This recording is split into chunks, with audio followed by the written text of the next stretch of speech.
الحمدللہ رب العالمین والصلاة والسلام علی سید الانبیاء والمرسلین اما بعد فاعوذ باللہ من الشیطان الرجیم بسم اللہ الرحمن الرحیم الصلاة والسلام علیک یا رسول اللہ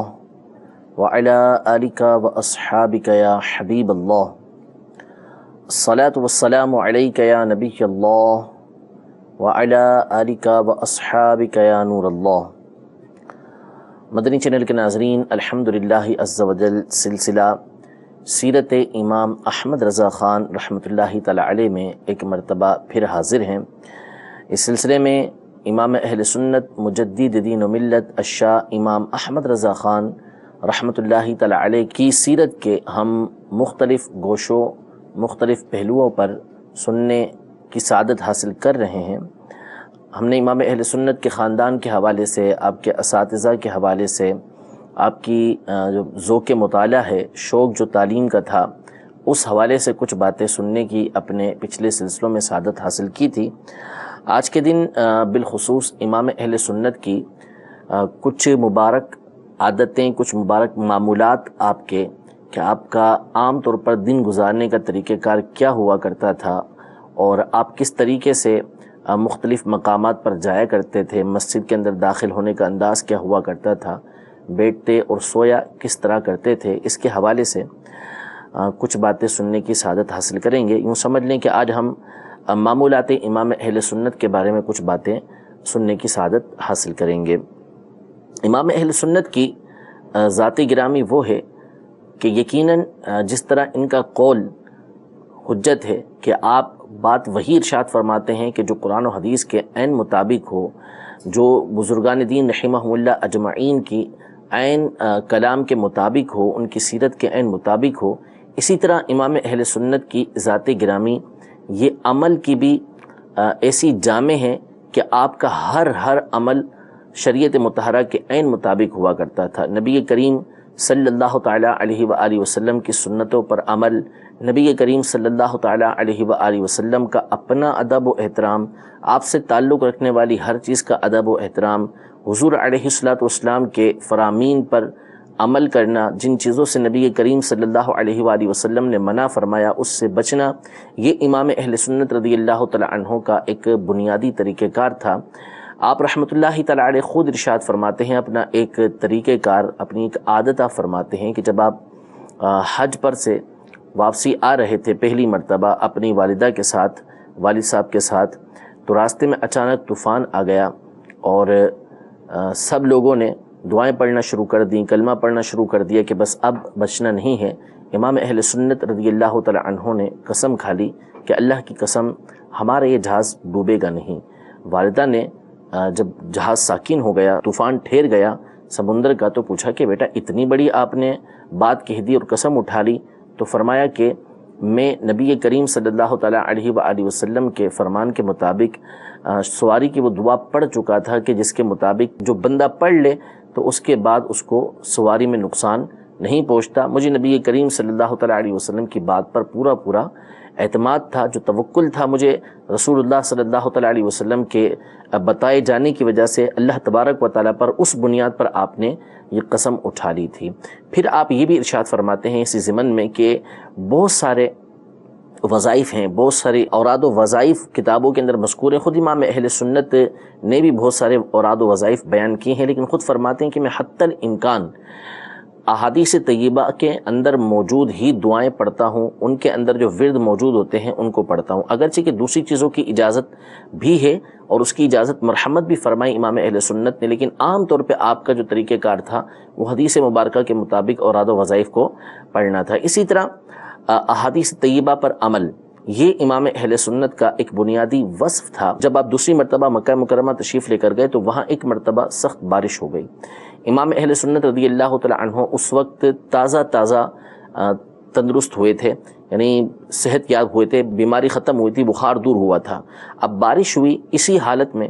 امام اہل سنت نے کعبۃ اللہ المشرفہ کا طواف کرنا شروع کر دیا، کیونکہ حدیث پاک کے مطابق بارش کے اندر طواف کرنے پر مغفرت کی بشارت دی گئی ہے۔ علماء نے عرض کی کہ آپ نے ایک ضعیف حدیث کی وجہ سے اپنے آپ کو اتنی مشقت کے اندر ڈال دیے کہ دوبارہ آپ کے اوپر بخار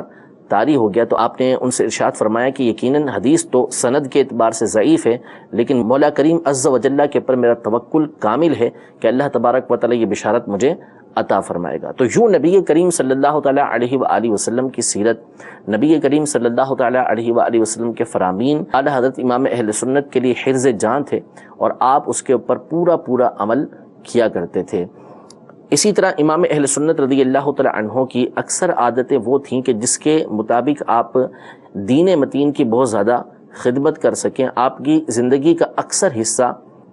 یہ کتابیں لکھنے میں صرف ہوا۔ مفتی شریف الکمجدی صاحب رحمۃ اللہ تعالیٰ علیہ نے حساب لگایا ہے کہ آپ کی زندگی کے اگر ٹوٹل صفحات لگائے جائیں تو تقریباً 10 لاکھ یا اس سے زیادہ بنتے ہیں، کہ جتنا آپ رحمۃ اللہ تعالیٰ علیہ نے لکھا ہے۔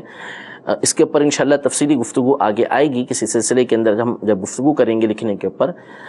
اس کا اصل جو سبب بنا وہ یہ بنا کہ امام اہل سنت رحمۃ اللہ تعالیٰ علیہ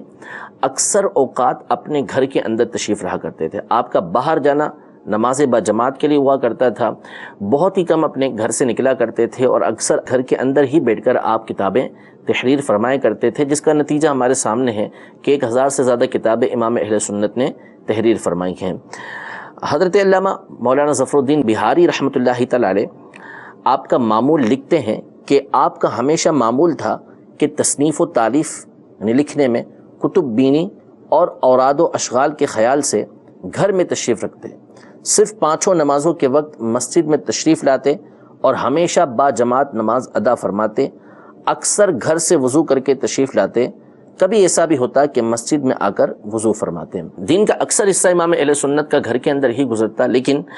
عصر کی نماز پڑھ کر آپ کا معمول تھا کہ مکان کے باہر جو آپ کا پھاٹک تھا گھر کا، اس کے پاس چارپائی لگا دی جاتی اور آپ اس پر تشریف رکھتے، اور چاروں طرف کرسیاں رکھ دی جاتی۔ جو زیارت کرنے والے ہوتے تھے وہ دور دور سے آتے، ان کرسیوں پہ بیٹھ جاتے۔ جب کرسیاں بہت زیادہ ہو جاتی تو پھر کچھ بینچ اور تخت وغیرہ بھی رکھ دیے جاتے، اور ہر ایک کی وہاں پر خدمت کی جاتی تھی، ان کی تواضع یہ کی جاتی تھی۔ اب یہ لوگ آ گئے تو امام اہل سنت چونکہ علوم کے دریا ہر وقت بہایا کرتے تھے، آپ علم کا ایک بے بہا علوم کا ایک سمندر تھے امام اہل سنت رحمۃ اللہ تعالیٰ علیہ، تو آپ رحمۃ اللہ تعالیٰ علیہ اس موقع پر بھی خوب لوگوں کو مستفیض کیا کرتے تھے۔ لہذا عمومی طور پر طریقہ کار یہ ہوتا کہ لوگ آتے، سوالات کرتے، اور امام اہل سنت ان کے سوالات کے جوابات دیا کرتے۔ کچھ لوگ اپنی حاجتیں پیش کرتے، امام اہل سنت اپنی وسعت کے مطابق ان کی حاجتوں کو پورا کیا کرتے تھے۔ یہ امام اہل سنت کا عصر کے بعد کا معمول تھا، اور رمضان المبارک کے حوالے سے عام طور پر جو آپ کا طریقہ کار تھا، یا موسم سرما میں آپ کا جو طریقہ کار تھا وہ یہ تھا کہ عصر تا مغرب آپ مسجد ہی میں رہتے، اور تمام حاضرین بھی اعتکاف کی نیت کے ساتھ آپ کے ساتھ مسجد کے اندر رہا کرتے تھے۔ یعنی عصر تا مغرب امام اہل سنت رحمۃ اللہ تعالیٰ علیہ موسم سرما میں چونکہ وقت قلیل ہوتا ہے تو اس میں مسجد کے اندر ہی بیٹھا کرتے تھے، اور اوراد و اشغال کے اندر مشغول رہا کرتے تھے۔ آپ کی عادت مبارکہ تھی کہ جب مجلس ختم ہوتی، آپ کی گفتگو ختم ہوتی، وہاں سے جانے کا ارادہ کرتے تو حدیث پاک کے مطابق آپ دعا پڑھتے تھے کہ سبحانک اللہم وبحمدک اشہد ان لا الہ الا انت استغفرک و اتوب الیک۔ یہ آپ کی عادت مبارکہ تھی۔ ایک دفعہ کسی نے عرض کی کہ اس کی کیا فضیلت ہے، تو فرمایا کہ حدیث پاک میں ارشاد فرمایا ہے کہ جو شخص جلسے سے اٹھتے وقت یعنی کسی بھی مجلس سے اٹھتے وقت اس دعا کو پڑھے گا، جس قدر نیک باتیں اس جلسے میں ہوں گی یعنی اس مجلس میں ہوں گی، ان پر مہر لگا دی جائے گی کہ ثابت رہیں، اور جتنی بری باتیں ہوں گی وہ مٹا دی جائیں گی۔ تو امام اہل سنت رضی اللہ تعالی عنہ حدیث پاک کے مطابق اس کے اوپر بھی عمل کیا کرتے تھے۔ امام اہل سنت رحمۃ اللہ تعالی علیہ جب نماز سے فارغ ہوتے، خاص طور پہ مسجد سے آپ باہر تشریف لے کر آتے، تو آپ کا انداز یہ تھا کہ مسجد کا بہت زیادہ ادب و احترام کیا کرتے تھے، اور مسجد میں انتہائی آہستہ آہستہ قدم رکھا کرتے تھے۔ اور بعض آپ کے سوانح نگار نے آپ کے حالات کے اندر یہ لکھا ہے کہ امام اہل سنت کی عادت تھی کہ مسجد کے اندر آپ پنجوں کے بل یا ایڑیوں کے بل چلا کرتے تھے، تاکہ مسجد کے اندر دھمک پیدا نہ ہو، مسجد کے اندر آواز پیدا نہ ہو۔ یہ امام اہل سنت رحمۃ اللہ تعالی علیہ کا مسجد کے حوالے سے ادب و احترام تھا۔ اسی طرح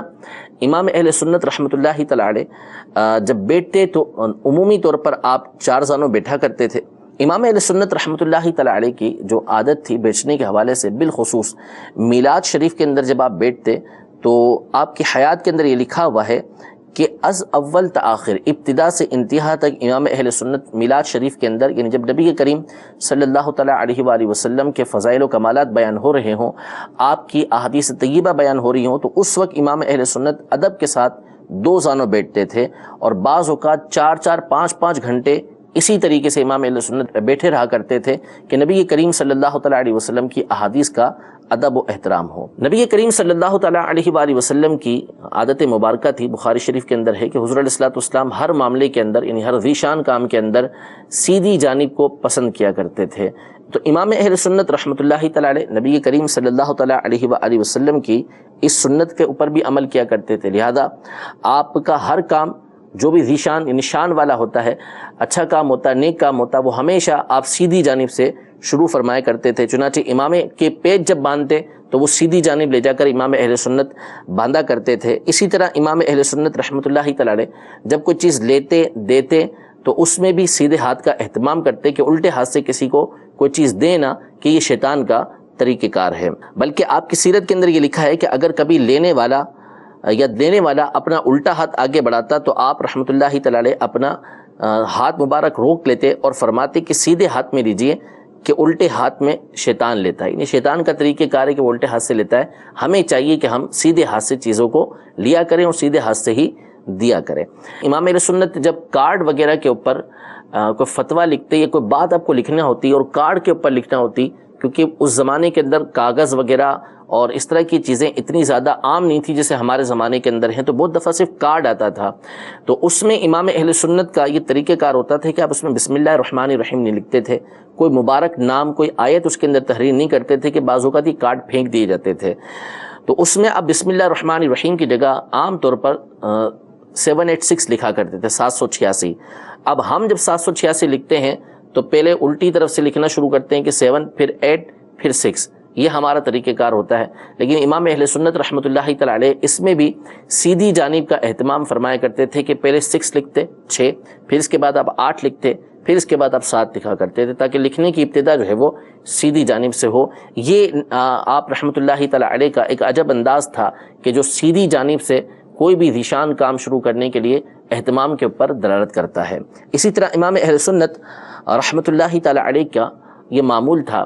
کہ آپ کے پاس جو بھی سوالات آتے، جو بھی حاجتیں آتی، ان کو حتی الامکان پوری کرنے کی کوشش کیا کرتے۔ عام طور پر چونکہ آپ سے شرعی مسائل پوچھے جاتے، آپ سے دعا کے لیے عرض کیا جاتا تھا، اپنی حاجتیں پیش کی جاتی تھیں اور خطوط بھیجے جاتے تھے، تو امام اہل سنت کی یہ عادت مبارکہ تھی کہ خطوط کے جواب کا بہت اہتمام فرماتے تھے، کیونکہ خود آپ کے طلباء بھی یہ ارشاد فرماتے ہیں کہ جو خط بھیجنے والا ہے، جو سوال کرنے والا ہے، وہ جواب کا منتظر ہوتا ہے، تو امام اہل سنت اس بات کا بہت زیادہ اہتمام فرماتے تھے، اور خاص طور پر آپ کے لیے ایک لیٹر باکس بنا کر گھر کے باہر لگایا ہوا تھا، روزانہ اس کے خطوط نکال کر امام اہل سنت کو پیش کیے جاتے اور امام اہل سنت ان کے جوابات لکھوایا کرتے تھے، تاکہ جس کی جو حاجت ہے، جس کا جو سوال ہے، اس کو اس کی حاجت اور اس کے سوال کا جواب یہ پہنچ سکے۔ یہ امام اہل سنت رحمۃ اللہ تعالی علیہ کا طریقہ کار تھا۔ اسی طرح امام اہل سنت رحمۃ اللہ تعالی علیہ کی ایک عادت یہ تھی کہ آپ رحمۃ اللہ تعالی علیہ نبی کریم صلی اللہ تعالی علیہ وآلہ وسلم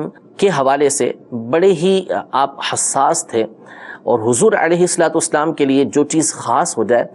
آپ اس کو دوسروں کے لیے استعمال کرنا پسند نہیں کرتے تھے۔ مثلا حیات اعلی حضرت کے اندر یہ ارشاد فرمایا کہ جو شعر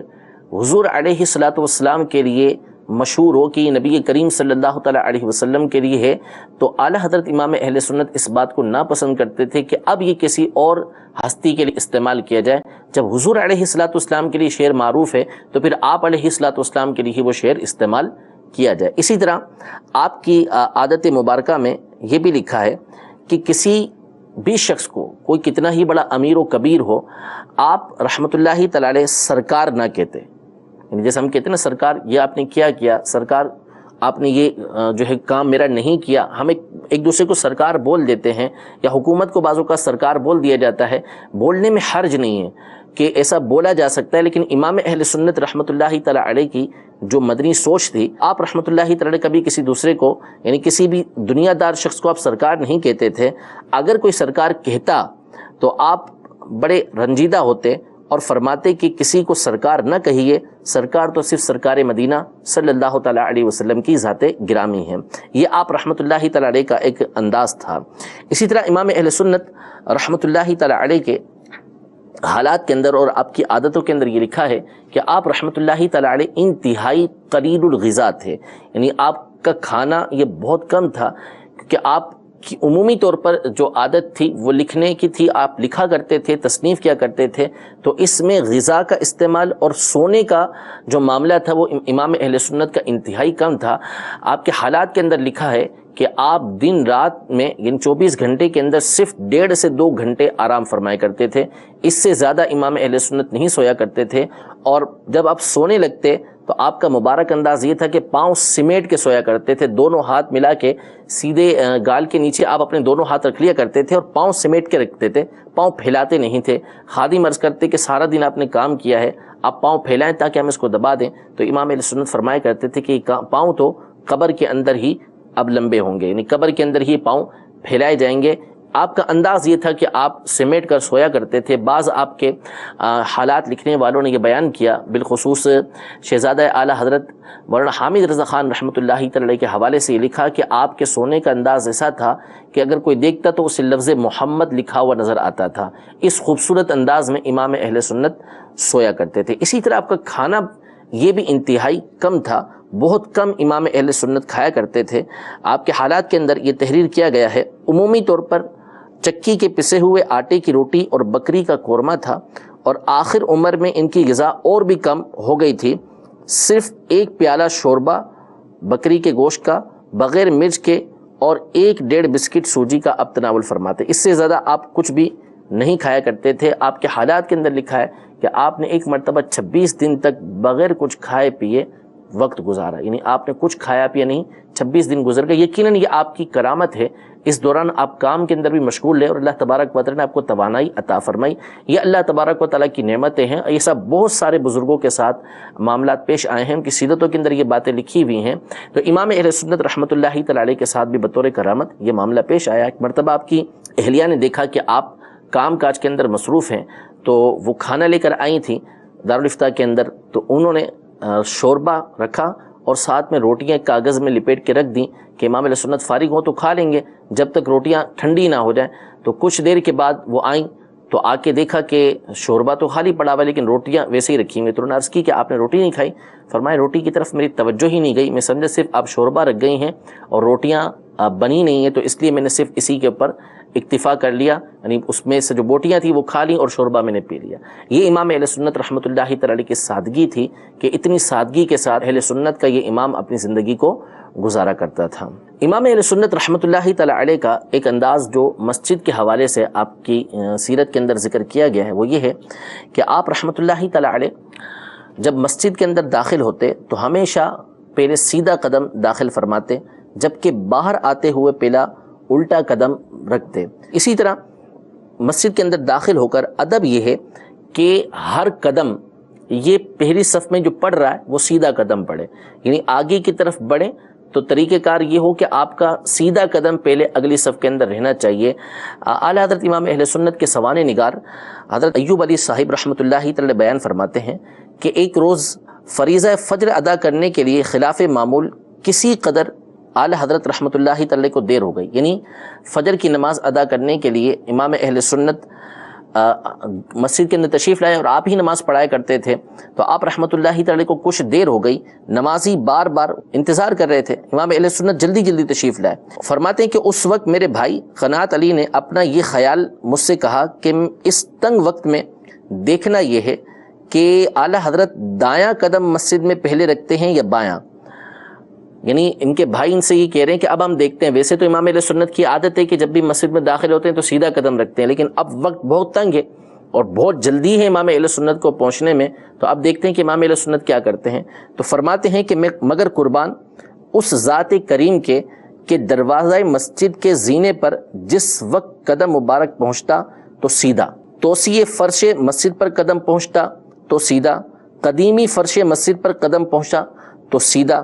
آگے صحن میں ایک صف بچھی تھی اس پر قدم پہنچتا ہے تو سیدھا، اور اسی پر بس نہیں، ہر صف پر تقدیم سیدھے ہی قدم سے فرمائی، یہاں تک کہ محراب میں مصلی پر بھی قدم مبارک سیدھا ہی پہنچتا ہے. یعنی شروع سے آخر تک جلدی کے اندر ہے، لیکن امام اہل سنت رحمۃ اللہ تعالی علیہ ہر مقام پر کہ جو اگلا حصہ شروع ہو رہا ہے اس میں سیدھی جانب سے سیدھے قدم سے ابتدا فرما رہے ہیں. یہ بہت سے لوگوں کو عام طور پہ سمجھ نہیں آتی ایسی بات، لیکن یہ جو حساس طبیعت رکھنے والا ہے، جو آداب کا لحاظ رکھنے والا ہے، جو نبی کریم صلی اللہ تعالیٰ علیہ وسلم کی سیرت پر نظر رکھنے والا ہے، آپ علیہ الصلوۃ والسلام کی پسندیدہ چیزوں پر نظر رکھنے والا ہے، وہ ان چیزوں کا اہتمام کرتا ہے اور ان چیزوں کو پسند کرتا ہے. ہر ایک کو اس طرح کی باتیں اس لیے سمجھ نہیں آتی کہ عمومی طور پر شریعت مطہرہ اور نبی کریم صلی اللہ تعالیٰ علیہ وسلم کی پسند کے اوپر لوگوں کی نظر نہیں ہوتی. لیکن امام اہل سنت رحمۃ اللہ تعالیٰ علیہ کا یہ مبارک انداز تھا کہ ہر صف میں آپ پہلا قدم رکھتے ہوئے آ رہے ہیں. امام اہل سنت رحمۃ اللہ تعالیٰ علیہ کے عادات کے حوالے سے اور بہت ساری باتیں آپ کی کتابوں کے اندر ذکر کی گئی ہیں کہ آپ عام طور پر اپنا وقت گھر میں گزارتے اور سفر سے اجتناب کرتے، بہت کم آپ سفر کیا کرتے تھے. لیکن کمال یہ ہے کہ امام اہل سنت رحمۃ اللہ تعالیٰ علیہ کے بعض اسفار ہیں، جیسے مکہ مکرمہ، مدینہ منورہ آپ کا جانا، دہلی کی طرف آپ کا جانا، اسی طرح آپ کا مختلف مقامات پر جانا ثابت ہے کہ آپ ہندوستان کے مختلف شہروں کے اندر تشریف لے کر گئے ہیں. لیکن کمال یہ ہے کہ امام اہل سنت نے اتنے کم سفر کیے، لیکن دنیا کا کوئی گوشہ تو ہو کہ جو کتابوں کے اندر مذکور ہو اور وہ امام اہل سنت کی نظر کے اندر نہ ہو. یعنی رہتے گھر کے اندر تھے، لیکن ساری دنیا کے علاقوں کے بارے میں آپ کو معلومات ہوا کرتی تھی، ان کی تاریخ کے بارے میں آپ کو معلومات ہوا کرتی تھی. یہ امام اہل سنت رحمۃ اللہ تعالی علیہ کی ایک زبردست کرامت آپ کہہ لیں، آپ کا ایک زبردست مطالعہ کہہ لیں. رب العزت جل وعلا ہم سب کو امام اہل سنت رحمۃ اللہ تعالی علیہ کی سیرت پر ہمیں بھی عمل پیرا ہونے کی توفیق عطا فرمائے. اور جس طرح امام اہل سنت نے اپنی ساری زندگی شریعت مطہرہ کے عین مطابق گزاری، نبی کریم صلی اللہ تعالی علیہ وسلم کی سیرت کے عین مطابق گزاری، اسی طرح ہمیں بھی آپ رحمۃ اللہ تعالی کے طریقہ کار پر عمل کرتے ہوئے حضور علیہ الصلوۃ والسلام کی سنتوں کے مطابق زندگی گزارنے کی توفیق عطا فرمائے. آمین بجاہ النبی الامین صلی اللہ تعالی علیہ وآلہ وسلم.